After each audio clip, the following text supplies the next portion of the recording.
परमात्मा ने जब इस दुनिया को बनाया तो इस दुनिया को चलाने के नियम भी बनाए।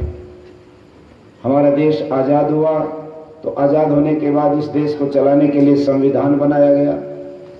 क्या क्या नियम होंगे, कैसे इस देश का संचालन होगा, कैसे जो अपराधी हैं उनको सजा मिलेंगी, कैसे शिक्षा की व्यवस्था होगी, कैसे अर्थ की व्यवस्था होगी, सारी की सारी चीज़ें संविधान के अंदर लिख दी। मौलिक अधिकार क्या होंगे, मनुष्य के कर्तव्य क्या होंगे आदि बहुत विस्तार से देश को, राष्ट्र को चलाने के नियम संविधान के अंदर जब कोई राष्ट्र बनता है उसके अंदर बनाए जाते हैं। परमात्मा ने जब ये दुनिया बनाई तो इस दुनिया को चलाने के लिए नियम भी आवश्यक थे बनाने, नहीं तो लोग कैसे चलते। और वो नियम उन्होंने बनाए वेद में। वेदों के अंदर वो नियम दिए कि इन वेदों के अंदर लिखे हुए मंत्रों के माध्यम से अपना मार्गदर्शन लेकर के अपने जीवन को आगे बढ़ाओ। पूज्य स्वामी जी महाराज ने महर्षि दयानंद के उस सबसे प्यारे मंत्र की व्याख्या करते हुए हमें प्रेरित किया है कि हम अपने जीवन में जितने दुरित हैं, जितने व्यसन हैं, उनको हम छोड़ दें और जो ग्रहण करने योग्य बातें हैं, जो अच्छी बातें, उनको जीवन में धारण कर लें। दो ही बातें करने से हम जीवन के अंदर बहुत आगे बढ़ सकते हैं, ये प्रेरणा उन्होंने दी। और एक वेद का मंत्र है परमात्मा, जिसके माध्यम से हमको एक उपदेश करते हैं।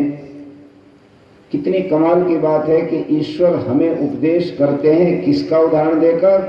पशु पक्षियों का उदाहरण देकर, कि इन पशुओं से सीखो कि कैसे तुम्हें जीवन में चलना चाहिए। और वो वेद का मंत्र क्या है?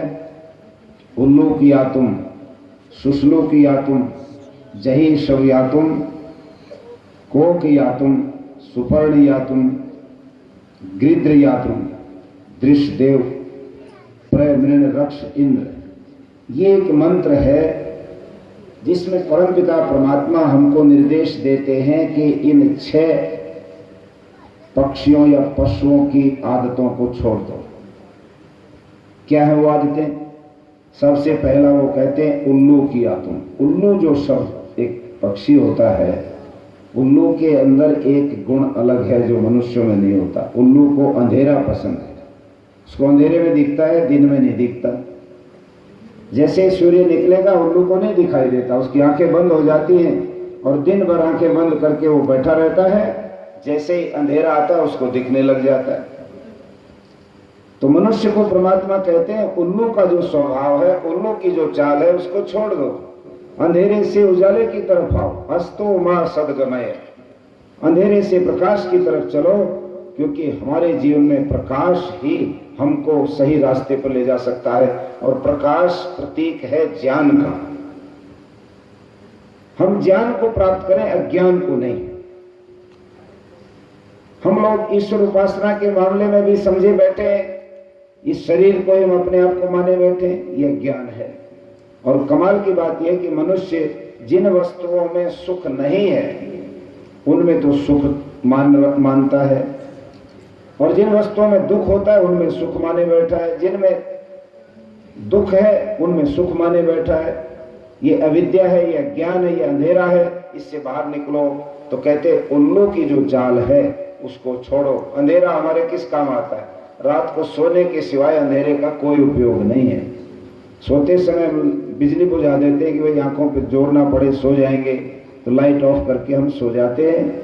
यही काम आता है अंधेरा, और तो कोई विशेष काम हमारे जीवन में आता नहीं। किंतु उल्लू को अंधेरा पसंद है, इसलिए परमात्मा कहता है उल्लू की चाल छोड़ो। और दूसरे नंबर पर कहते हैं शुश्लूक किया तुम। शुश्लूक कहते हैं भेड़िए को। भेड़िया आप सभी जानते हैं भेड़िए का क्या गुण है?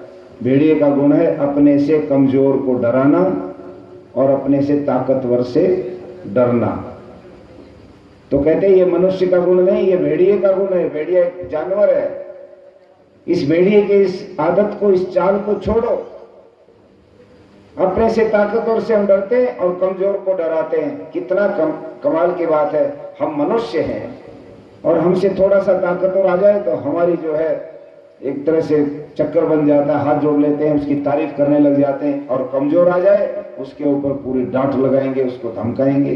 तो कहते हैं ये मनुष्य का गुण नहीं है, इसको छोड़ो। भेड़िया क्या करता है? कहते एक बार भेड़िया पानी पी रहा था और पानी पीते पीते उसने देखा एक बकरी का बच्चा भी पानी पीने आ गया। उसने नहीं देखा कि खतरनाक भेड़िया भी यहाँ पानी पी रहा है, बेचारा आ तो गया किंतु डरते डरते पानी भी पीने लगा। और पानी पी किधर रहा था? थोड़ा पानी ऊपर से बह के आ रहा था, इधर भेड़िया पी रहा है, वहां दूर जाकर के बकरी का बच्चा भी पानी पीने लगा। अब भेड़िया ने देखा बकरी का बच्चा आ गया है तो ये तो ठीक हो गया, मैं तो ढूंढना पड़ता, तो मेरा भोजन है। और उसके ऊपर झपट करके उसने कहा, अरे नालायक, तुम झूठा पानी मुझे पिला रहे हो, तुम्हारी हिम्मत कैसे पड़ गई कि तुम पानी पी रहे हो और मैं भी पानी पी रहा हूं, तो तुम्हारा झूठा पानी आ रहा है मेरी तरफ। बकरी के बच्चे ने कहा कि महाराज आप क्या बात करते हो, पानी तो तुम्हारी तरफ से मेरी तरफ आ रहा है, ऊंचे से बह करके आ रहा है पानी, तुम्हारा झूठा मैं पानी पी रहा हूं, उल्टा तुम मुझे कह रहे हो कि तुम्हारा झूठा पानी मैं पी रहा हूं, ये तो बिल्कुल नहीं। तो एकदम उस पर झपट करके कहता है, तुम नहीं पिलाते तो तुम्हारे बाप ने पिलाया होगा, मैं तुम्हें बिल्कुल नहीं छोड़ूंगा। और उसके ऊपर झपट करके उस बेचारे को दबोच लिया। और यदि इस भेड़िए से ताकतवर कोई जानवर आ जाए तो यही भेड़िया दुम दबा के भागता है और ढूंढा नहीं मिलता। मनुष्य को ये उपदेश परमात्मा करते हैं कि अपने अंदर अपने से ताकतवर से डरना और कमजोर को डराना, ये गुण निकाल दो। महर्षि दयानंद मनुष्य की परिभाषा करते हुए क्या कहते हैं? मनुष्य उसी को कहना जो मननशील होकर अन्यों के सुख और दुख को अपना सुख दुख समझे, अन्यायकारी बलवान से भी न डरें और निर्बल धर्मात्मा से भी डरते रहें। परमात्मा महर्षि दयानंद मनुष्य को कितना बढ़िया उपदेश करते हुए कहते हैं कि मनुष्य अगर कहलाना चाहते हो तो ये कसौटी है तुम्हारी, अन्यायकारी बलवान से भी नहीं डरना है, सत्य के रास्ते पर खड़ा रहना है, किंतु निर्बल आदमी हो, धर्मात्मा हो, उससे भी हमेशा डरते रहो। इस प्रकार से दूसरी बात परमात्मा कहते हैं, शुष्लु किया तुम भेड़िए की चाल छोड़ो, ताकतवर से डरना, कमजोर को डराना ये मनुष्य के लिए शोभा नहीं देता। यदि कोई ताकतवर आदमी भी अन्याय करता है, लोगों के ऊपर जुल्म करता है, उसके खिलाफ खड़ा होना, उसके खिलाफ विरोध करना, उसके खिलाफ बोलना, ये मनुष्य का स्वभाव होना चाहिए और तभी वो मनुष्य कहलाने का अधिकारी है। तीसरी बात है स्वयातुम। स्व कहते हैं कुत्ते को, तो कहते कुत्ते की भी चाल छोड़ दो। कुत्ते के अंदर भी एक दोष है, तो बोले वो क्या दोष है? कि स्वजातीय द्रोह है कुत्ते में। कुत्ता अपनी ही जाति के अर्थात कुत्तों के बीच में मेल उसका नहीं होता। कहते परीक्षण किया कि ये कैसे सिद्ध होगा कि कुत्ते अपने कुत्ता जाति के साथ बहुत द्वेष करता है, द्रोह करता है। तो कहते एक बार कुछ लोगों ने परीक्षण करने के लिए एक कमरे के अंदर जो है कुछ भेड़ें रोक दी, 50, 60, 70 भेड़ें, और उनके बीच में कुछ टोकरों में वो डाल करके चारा वो रख दिया और उनको खाने के लिए अपना सौंप दिया, बाहर से वो कुंडा लगा दिया। दूसरे कमरे के अंदर 40-50 कुत्ते रोक दिए और उनके बीच में भी टोकरे भर के रोटियों के रख दिए कि ये खा लेंगे, भूखे ना रहेंगे। सुबह जिस समय दिन निकला तो लोग आए कि भाई चलो देखते हैं अब क्या क्या स्थिति बनी, परीक्षण हो जाएगा किस में क्या गुण है। तो सबसे पहले उन्होंने देखा भेड़ों का कमरा देखा, तो भेड़ों के कमरे में जो टोकरे में चारा था कुछ भी नहीं मिला, एक भी दिन का। जिसको मिला खा लिया, जिसको नहीं मिला बेचारी दूसरी के ऊपर लेटी सो गई। भेड़ें सारी सो रही, जुगाली कर रही बहुत आराम से और कोई चारा उसमें नहीं बचा। किंतु जब उन्होंने कुत्ते वाला कमरा खोला तो देखते हैं कि रोटी तो एक भी नहीं उठाई, दोनों टोकरे रोटियों से भरे पड़े और कुत्ते किसी का कान नहीं है, किसी की पूंछ नहीं है, घायल पड़े हुए हैं, गुर्रा रहे हैं और इतने ज्यादा लड़ करके झगड़ करके रात भर को परेशान होकर के पड़ गए कि उनको देख करके लोग बोले ये हैं वो कुत्ते जिन्होंने, किसी ने रोटी नहीं खाई परंतु जिसने रोटी की तरफ आगे कदम बढ़ाया उसी पर दूसरे तगड़े कुत्ते ने हमला बोल दिया, फिर दूसरे ने बोल दिया और सब लड़ झगड़ करके पड़े रहे, भोजन नहीं कर पाए। तो कहते हैं कुत्ते की जो आदत है उसको छोड़ो, प्यार और प्रेम से आपस में रहना सीखो। ये कुत्ते का जो स्वभाव है, कुत्ते की जो चाल है ये छोड़ो। स्वजातीय द्रोह हम लोग इससे ऊपर उठें। चौथा जो अवगुण है वो है कोकियातुम, वासना, काम वासना से पीड़ित। आज कितनी भयंकर अवस्था हो गई है हमारे, अवल तो व्यवस्था इतनी भयंकर बन गई कि टेलीविजन देखो, अखबार देखो और पत्रिकाएं देखो, साहित्य देखो, रेलवे स्टेशन पर खरीद लो, कहीं खरीद लो, गंदे से गंदी किताबें, गंदे से गंदे अखबार पत्रिकाएं, गंदी फिल्में, दुनिया भर का बेहुदा और बहुत ही फूहड़ किस्म की चीजें दिखा दिखाकर आज सारे नवयुवकों को, हमारे देश के बच्चों को चरित्रहीनता की आंधी में धकेला जा रहा है।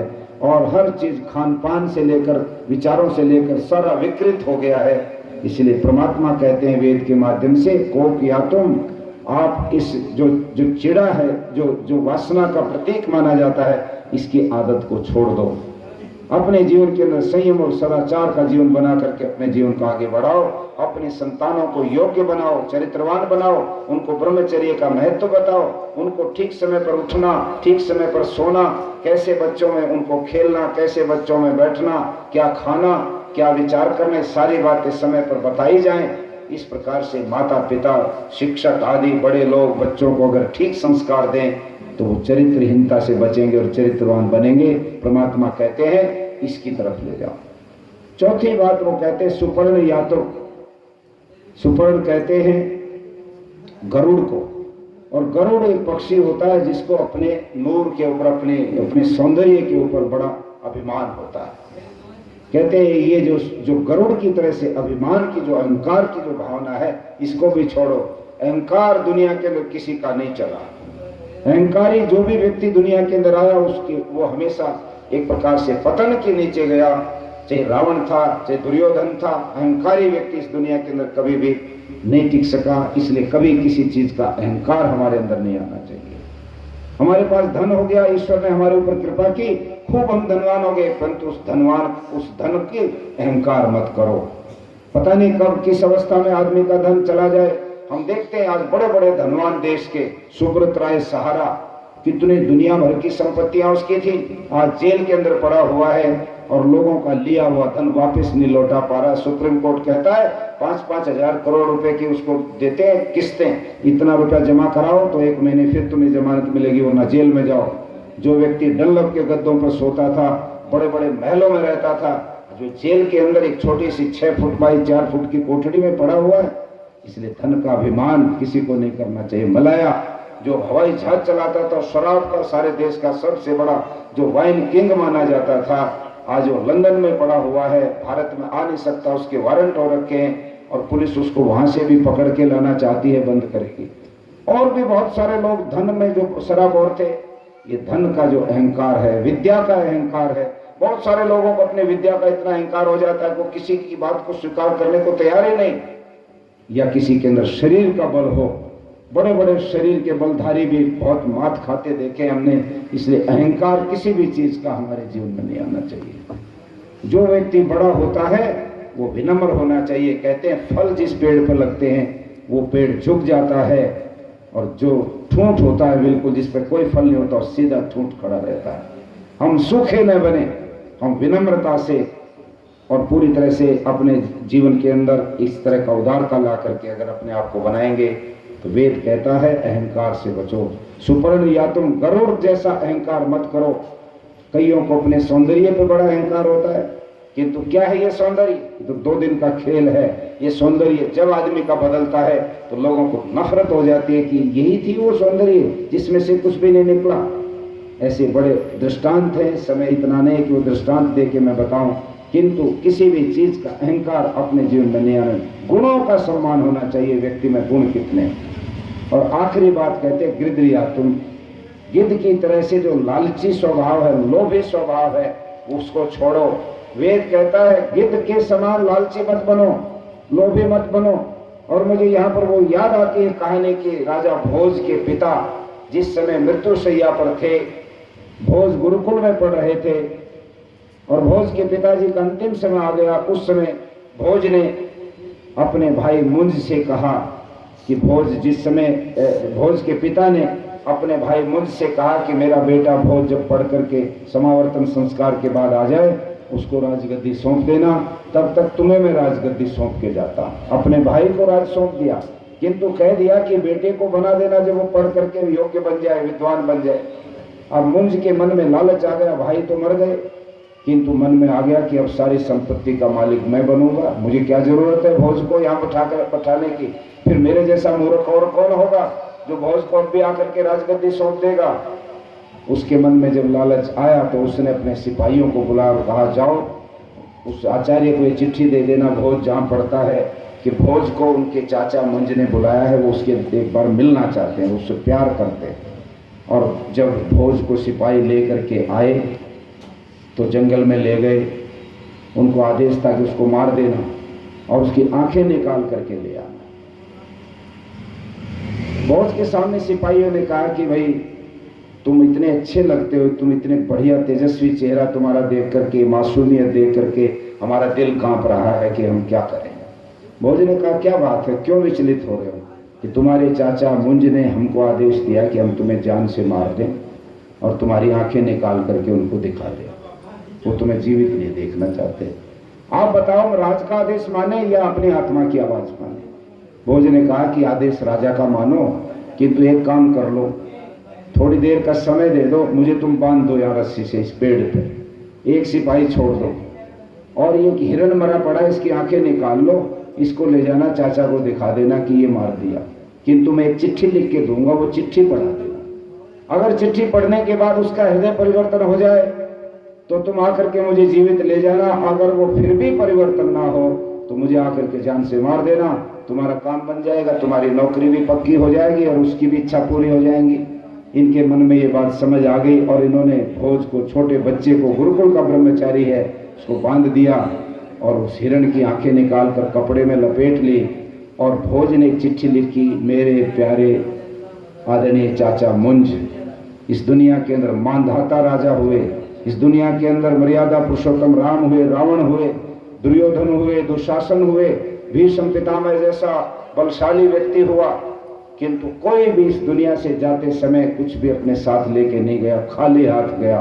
किंतु अब मुझे लगता है कि तुम जिस दिन इस दुनिया से जाओगे तो सारा राज पाठ, ठाट बाट, सारे हाथी घोड़े सब कुछ तुम साथ ही लेके जाओगे। ऐसा लग रहा है क्योंकि तुम्हारे को तो बहुत बड़ी ताकत मिल गई है। तुम्हारा बेटा भोज। जब ये चिट्ठी जाकर के भोज को दी और पढ़ी, उसने कहा, सिपाहियों तुम बड़े नालायक हो, ये चिट्ठी तुम्हें उसको मारने से पहले मुझे क्यों नहीं पढ़ाई? उसके हृदय में परिवर्तन हो गया। यदि तुम मुझे ये पहले पढ़ा देते तो मैं ये पाप नहीं करता, मैं उसको नहीं मारता। मैं स्वयं इस उम्र में हो गया हूं कि मैं भी वानप्रस्थ लेके छोड़ देता राज गद्दी को, किंतु ये तो पाप हो गया, जुल्म हो गया, तुम बड़े नालायक हो, मैं तुमको सजा दूंगा। तुमने ये चिट्ठी उसके मरने से पहले मुझे पढ़ानी चाहिए थी। आंखें भी देख ली, उसने ध्यान से नहीं देखी मनुष्य की ही या जानवर की, किंतु जिस समय चिट्ठी के ये देखा सिपाहियों को अंदर खुशी हो गई कि अब बात बन जाएगी। उन्होंने कहा, यदि वो जीवित हो तो महाराज फिर तो आप हमें छोड़ देंगे। कि क्या मतलब? कि मतलब ये है कि हम उसको पेड़ से बांध के आए हैं और ये हिरण की आंखें निकाल के लाए थे। खुद भोज ने कहा कि ले